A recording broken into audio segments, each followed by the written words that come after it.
यहाँ आना जाना लगा रहे। और मैं कहता हूँ कि कौन है फिर ऐसा कि जो इस जगह को डेवलप करने से हमें रोक सके और इस भगवान बुद्ध की जो प्रांगण है इसको भव्य इसका निर्माण किया जा सके। तो आज सारे लोग आए हमारे बीच में। बेटी सलोनी का बर्थडे है, तो मैं चाहूँगा कि अब इनको केक काट के इनका सेलिब्रेशन किया जाए। आज ही के दिन इनका 6 मार्च को जो नई पहल हमने की है सामाजिक परिवार बनाने की, तो सामाजिक परिवार बनाने की पहल आज हमारे बीच में जो बेटी है उसका बर्थडे हम मनाएंगे यहीं पर। देता जहाज सारा,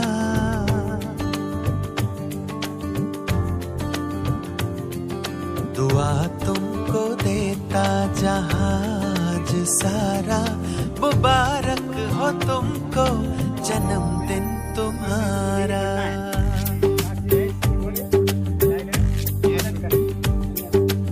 बेटी सलोनी को भगवान बुद्ध की एक पुस्तक भेंट की है मुबारक हो तुमको। और हम चाहते हैं कि ऐसे बच्चे जो हमारे हैं वो भगवान बुद्ध को, बाबा साहब की ऐसी पुस्तकें पढ़े और मिशन और संघर्ष पे हमारे साथ सहयोगी के रूप में जुड़े। सबकी आशा हो खुशियाँ जन्मदिन है आज सलोनी जी का, हमारे बीच में उपस्थित है। सबकी आशा हो खुशियाँ।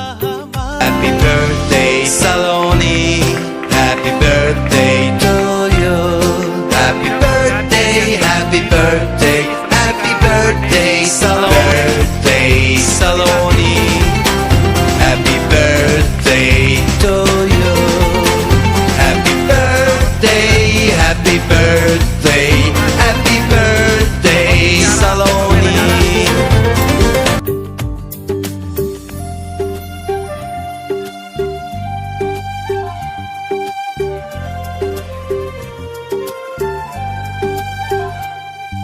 सलामत रहो तुम है रब से गुजारिश, सलामत रहो